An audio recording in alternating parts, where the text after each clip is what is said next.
Hey guys, Zomfox here, and today we're going to be doing the Week 4 Power Rankings for the 2023 USFL season. This Power Rankings is honestly, I would say, the hardest I've had to do for the year and a half of the modern USFL. Essentially, every single game this week went the opposite way you would have expected it to, which made it to where literally all game actually moved in the Power Rankings. So, without further ado, let's get right into it with number 8, the Memphis Showboats. The Showboats come in at number 8 and 2. I don't think anyone's surprised. The fact is, through 3 weeks, they're the worst team in point differential by a country mile. They are down nearly 30 points compared to the Houston Gamblers in terms of points differential. And points scored, they're only a bit higher than Pittsburgh and Philadelphia. So I don't think this should come as a shock that they're this bad. Essentially, the game against the Gamblers was a real big telling of who the worst team in the league was. And while it was close, the Showboats clearly were the worst team. The fact is that they went away from the Memphis man himself and Brady White, and they went hard into Cole Kelly, who had a good game. I wouldn't say an awesome game, but a 300-yard performance, 2 TDs to 1 pick was solid. But the completion percentage was pretty low at 55. You would have liked to see that be about 60 or higher. But the big reason they lost is their running game. Alex Collins had looked awesome the first 2 weeks, and while he did have a cool touchdown pass, this week he really didn't do that much. Negative 2 yards in 8 attempts is terrible. And Cole Kelly was their best rusher at 17 yards. Compared to the Gamblers, they gained almost 100. They literally gained 110 less yards rushing, as well as their yards per rush being substantially worse than the Gamblers. The Gamblers are able to hold the ball for much longer due to this, and ended up pulling ahead and winning the game. I don't think this should come as a surprise to anyone. The Gamblers beat them, especially when you're considering that a team had no running game whatsoever. So the Gamblers won this game, and the Showboats remain as the worst team in the league. Now, coming in at 7 is a shock. It is going to be none other than the Philadelphia Stars. Yes, the Stars ended up falling this hard. This is pretty insane to me, but the Stars do fall this low. The fact is that the Stars just weren't that good this week, and they haven't been since week 1. The issues are very apparent, with the biggest one being their running attack. The rushing attack is horrid. Through 3 games, they're averaging under 55 yards per game, which is horrific. And the biggest reason for that is that their yards per attempt is only 2.8. You need to have that be about 3.5 at least. You need to have it be to where, in theory, 3 rushes gets you a first down. They're not even close to that. And against the Maulers, turnovers was the biggest reason they lost the game. 3 turnovers to 1 in an 8-point difference. That's a big deal. And the worst part is the Maulers' offense couldn't even score touchdowns. They kept going to the red zone and getting stalled out. So the defense did their job in the Stars. It's just that the offense, led by Cookus, didn't do enough. Cookus didn't have a horrid game, but he didn't have a good game. It's just like Cole Kelly. He had an okay game. He had a much better completion percentage, but he had less yards, and he had a worse TD interception ratio at 1-2 rather than 2-1. So it was definitely one of those times where it's like, if Case can't do it all by himself because his O-line isn't doing anything for him, and his rushing game is terrible, so it's basically just him versus an entire defense alone with his receivers. It shouldn't be a surprise they lost this game. It's just a shame it had to happen, but the Stars are at 7. It's just, they're just not it. I mean, look at the points that they're scoring. They're not scoring points. Through 3 games, they've only put up 50 points, which is the second to worst team in the league. And the point differential is also pretty bad at minus 18. Could be worse, could be Memphis, but it's still bad. Shouldn't be a shock that they're this low. It really is a shame, but the Stars are at 7. That's basically where they're at now. Hopefully they can rebound, but we'll see. Coming in at number 6 is going to be the Pittsburgh Maulers. The Maulers are at 6. They move up like 1 spot, basically because they beat the Stars, and that's pretty much it. It's not like the Stars, deserve to be above them after losing, but the Maulers themselves aren't really that good a team. They move up a couple spots, but it's weird. This team isn't that good. Well, half their team isn't that good. The defense is solid. They've done a decent job in basically all 3 games at stalling out offenses, especially since we've seen the last couple weeks how good the Breakers' offense is. It makes their week 1 loss to them look even better. But essentially the big problem is clearly they can't score. Their kicking game is solid. Well, they missed a couple kicks here and there, but really their kicking game is why they're even in games in the first place. Because their offense can't actually get touchdowns. Look at their stats in basically every offensive game. This was their best quarterback performance by a mile by Williams. He only went 10 for 18 for 96 yards and a touchdown. That's their best quarterback performance. That's terrible. This is like the first week, I believe, or the second week they had both, Groshek and London healthy. But the fact is, when you look at them, look at where they are in these rankings. They're 3rd in points allowed. They're doing excellent on defense. But then you go to offense. They're not just worst in yards per game, they're worst in yards per game by nearly 100. Think about how bad the Showboats offenses looked at times, and think about how they're like insanely better than the Maulers. The Maulers are averaging under 175 yards a game. That's horrific. And this is with the big problem being their running game. Their running game is supposed to be their bread and butter. They're not even averaging 100 yards per game. They're sixth in rushing yards per game. And passing yards, they aren't just dead last, they're insanely last. You thought being down about a third of the Showboats is bad? How about being down half of what the Generals are? The Generals are the second to worst passing yards team in the league, and they have almost 160 yards. The Maulers don't even have 80 yards. That's how bad they are. Those are very clearly the biggest issues of this team. Now, yes, their points scored is horrific too. 39 points scored is the worst by 11 points, and it's not looking like it's going to get any better. This team needs a better offense, and the fact is that I don't think their defense is good enough to win games. This isn't like, a 2000 Ravens team where you have an offense that can get you a touchdown or two. No, this is a offense that barely can get to field goal range. And if it does, that's all you're getting. You're not getting a touchdown. This team isn't that good on offense, and it really shows. It's a shame, but this team is number 6. Coming in at number 5 is going to be the Houston Gamblers. The Gamblers, I think, are probably the weirdest team in the league right now. The fact is that you can make a very good case. In fact, I would make the case that they have the second best offense in the entire league. Mark Thompson was finally able to play, and man, he had a great game. 81 yards on 21 attempts. It might not seem insane because he did 100 yards, but he averaged nearly 4 yards a carry on 20 attempts, with his long being 15, meaning that he didn't have really a huge run to boost up his average. So he had a great game. Kenji Bahar, he turned the ball over again, but he didn't do it as bad, only threw 1 pick, and he did have 2 touchdowns and a 60 completion percentage. He's been, honestly, aside from the turnovers, he's been one of the best QBs in the league, which naturally is like kind of like the Kyle Sloter issue last year, except that he's a bit better than Sloter is. So you see that mainly in the turnover issue. The turnover margin, they're -5. They're not getting enough turnovers on defense to make up for the turnovers the offense is creating. And their defense is insanely suspect. 93 points allowed. Them and the Showboats are dead at the bottom two. They're 20 points worse than the Breakers, and it's not even like the Breakers have a good defense. Especially considering the fact that the Breakers played the Maulers, so they kind of got a free game, if you want to be honest. So the Gamblers this year essentially look like a team that offensively can keep up with every single team, if not do better. But if you turn the ball over, you're giving the other team an extra chance to score. This team with Thompson back can run the ball and throw the ball, which is very important to be able to do in a spring league. And really just any team, and they can do it. It's just that when you're throwing too many interceptions and having fumbles caused, that's not good for you. You need to be able to get turnovers if you're going to turn the ball over yourselves.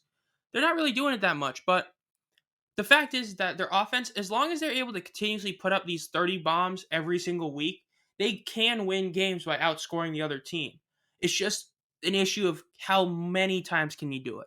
The Gamblers legitimately could compete for a playoff spot if the Stallions keep getting injured the whole season and they could sneak into the playoffs. Will I think it happen? No, but it could it? It really could. But we'll see for sure. The fact is that this team is just an enigma at this point. They're really weird, but I think that overall they are a very solid team on offense. And Nick Vogel has been kind of sketchy this year so far, but once he gets back on track, he should be a reliable kicker. So I think the Gamblers have a real shot of getting into a top 4 spot in the next couple weeks and maybe even making the playoffs, but they need to have their defense improve drastically. Now, coming in at number 4 is going to be the Michigan Panthers. It sucks. They had a lot of people show up for their game in Detroit, and they ended up losing the game to the Generals. And the worst part is how they lost this game. If you look at all their stats on the head-to-head, you see one issue. The yards per play and the total yards. So I guess 2 issues. They got obliterated. 100 yards more they gave up than they got, and the Generals averaged twice as many yards per play. Here's the reason for that. There were 3 separate 50-yard plus plays by the Generals. Not 1, not 2, but 3. Those 3 plays are really the reason why the Generals won.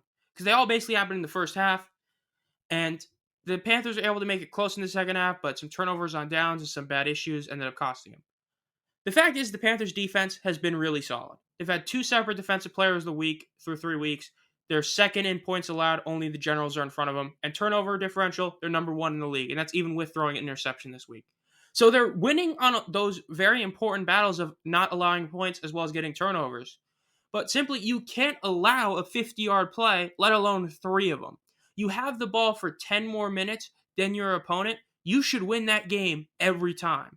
They didn't because the Generals got the ball. They scored basically lucky plays 3 times, and that was it. Carson Strong came in for a bit. He had one really solid drive. Then he had a drive where it was terrible. Love came back in. Love ended up having a pretty bad game, like really bad game. 100 yards on 30 attempts is horrific. Under a 50 completion percentage and a pick with no touchdown. Ain't looking too good for him. Maybe he bounces back, but I wouldn't be shocked if Strong is their starting quarterback this week. Hopefully they win their second game at Detroit, but this is a really bad opening game. The Generals beat them. It was a sketchy win in a sense, but they got the job done, the Generals, and so the Panthers fall to 4. Now, coming in at number 3 is going to be a controversial one. Well, let me explain. The Birmingham Stallions. So, why did the Stallions come in at number 3? Now, I know a lot of people seem to have the Stallions at 2 because they lost to the team everyone looks at the best team now in the Breakers, but I'm moving them down all the way to 3. It's not a huge drop, but it's a drop that's a lot bigger than other people, and I have a couple reasons. The first one is simply put, the injuries. The injuries are finally catching up to them. This was their list of inactives against the Breakers, and this is not including guys who are on IR, like, Jamar Smith and Marlon Williams who are out for the season, or Bo Scarborough, who's currently on IR. Look at this list. Thaddeus Moss had his first touchdown last week. He's out this week. Scooby Wright missed another game. Kyle Slaughter wasn't ready to play. JoJo Tillery was out. You're missing so many players every week. These injuries are starting to affect them. Now, despite this, they've kept up really good on a lot of the offensive categories. Third down percentage, they're second in the league. Yards per game, they're second in the league. And Alex Magoo had another really solid game, proving that he's not just a top-tier quarterback in the USFL, but a top-tier spring league quarterback. 100 QBR, another great game with 230 yards for 65 completion percentage, 2 touchdowns, 1 pick. He didn't even throw the ball 30 times, and he had those stats. So he overall had a really solid game, but it's just very clear that this team injuries are catching up. And the other one is running the ball. 46 yards compared to the Breakers' 200. Yeah, Wes Hills went off, but the fact is the Stallions need to have a better rushing attack. I get it. Jamar being hurt as well as Bo hurts their rushing game a lot. But the fact is that this team ran the ball pretty decently last year. Now look what happens to them in this game. They lost by 13 minutes in the time of possession battle because the Breakers could just keep running the ball. The Stallions couldn't get the ball. It's that age-old saying. You hear it every time in the NFL whenever your team's playing Patrick Mahomes. You can't let him have the ball. That's how you beat him. You run the ball. Don't let him have it, and he can't hurt you. It's the same theory with Magoo. If you don't let him have the ball, he can't hurt you. So if you're able to rush for 200 yards and eat up an extra 13 minutes compared to the Stallions, you're going to win that game. You average 1.5 more yards per play, you're going to win that game when you're also getting 230 more total yards. That's insane. The Stallions, I honestly, when I watched this game, this is one of those cases where I wouldn't say it was closer than the score appears. I would say the Breakers were the better team, and it wasn't even close. The fact is that Stallions got beat. They did. They got beat at home. This was a bad loss for them. And, I mean, they're still number 1 in point differential, which is good. They're up by 25 compared to New Orleans. But that's mainly inflated because of how bad they blew out the Showboats. Total points scored, yeah, they're great at 100. No one's denying that their offense is still solid, even with the injuries. But it's just that this team isn't as good as they were last year. This team isn't the best this year. And I think that if they were to rematch against the team that I have at number 2, they'd lose. Why? Because coming in at number 2, the New Jersey Generals. If the Generals and Stallions were to play again this weekend, the Generals would win. Look, I know they lost in week 1, but just like last year, it was very apparent that the Generals seemed to be, building off the loss in week 1. Because at the moment, the Generals basically can't lose to feels like anyone but the Stallions. They've lost 1 game in the new iteration of the USFL to a non-Stallions team, and that was the Stars. Aside from that, they're just able to win every game, it feels like. They came into the Red Hot Panthers Stadium to a huge crowd, and they beat them. They beat them bad. Now, yes, was it sketchy? Yes. If you have 3 50-yard plays, it's a sketchy win. They had 2 passes for over 50 yards, and DeAndre Johnson ran for over 50 yards. But if you forget about that, important thing to note, the 2-headed monster, Thunder and Lightning, Trey Williams and Darius Victor played the game, and they showed why they're great. Trey Williams came in, he only ran the ball 6 times, but he averaged over 4 yards per attempt. Darius Victor had 1 35-yard rush, so his yards per carry are a bit inflated at 7.6.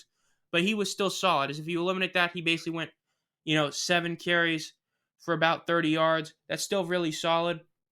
So the fact is that they both ran the ball very well, which is what you want in that team. And DeAndre had, a 70-yard rush, which, he can break one of those. But even if you eliminate that and you go to, the 27-ish yards he had, you're still averaging about 3 yards a carry, which isn't great.